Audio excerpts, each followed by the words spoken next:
Cinema ரகசியம் நேயர்களுக்கு வணக்கம். ஜானகி அம்மாவுடன் நான் எப்போதும் தோழியாகவே பழகுவேன்.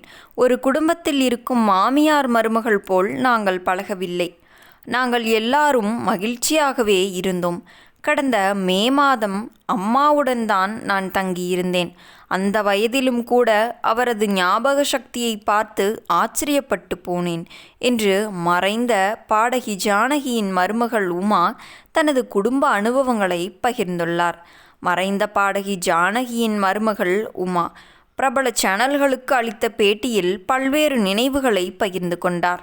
அப்போது அவர், ஒரே வீட்டில் நாங்கள் இருந்தாலும் குடும்பத்தில் ஒருவரையொருவர் பார்த்து கொள்ள முடியாத அளவிற்கு ஆரம்பத்தில் அவ்வளவு பிஸியாக இருந்தோம்.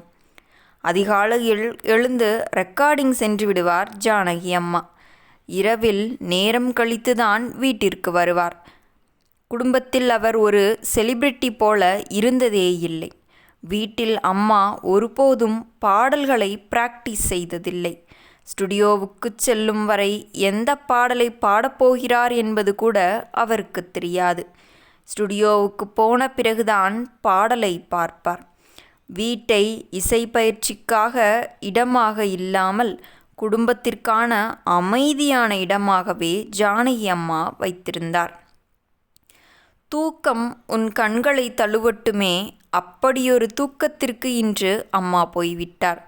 இந்த பாடகி பாடகர்கள் நன்றாக பாடினாலும் உடனே பாராட்டுவார். அம்மாவுக்கு யார் மீதும் எவ்விதமான போட்டியோ பொறாமையோ இருந்ததே கிடையாது. புதிய பாடகர்கள் யாராவது வந்தால் அவர்களுக்கு அவ்வளவு ஊக்கமளிப்பார் ஜானகி அம்மா. இந்த நேரத்தில் நான் ஒன்றை சொல்ல விரும்புகிறேன். இது எனக்கு தனிப்பட்ட முறையில் அம்மா சொன்ன விஷயம்.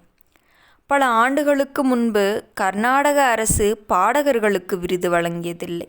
அப்போது அம்மா, நான் பாடமாட்டேன் என்று கூறியிருந்தார். அதன் பிறகுதான் பாடகர்களுக்கும் விருது வழங்கத் தொடங்கினார்கள்.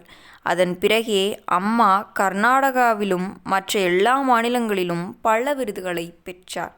அம்மா மைசூரில் மறைந்தபோது கர்நாடக அரசு முழு அரசு மரியாதை அளித்தது எங்களுக்கு மிகவும் மகிழ்ச்சியாக இருந்தது. அதற்காக எங்கள் குடும்பத்தின் சார்பில் நன்றியை நாங்கள் தெரிவித்துக் கொள்கிறோம். ரசிகர்கள் இல்லை என்றால் கலைஞர்கள் கிடையாது என்று அம்மா எப்போதும் சொல்வார். அவர் எப்போதும் ரசிகர்களை பற்றியே நினைத்து கொண்டிருப்பார். ரசிகர்களை தனது சொந்த குடும்பத்தினராகவே கருதுவார். வீட்டில் மாமியார் மருமகள் போல நாங்கள் பழகவில்லை. நாங்கள் எல்லாரும் மிகவும் மகிழ்ச்சியாக இருந்தோம்.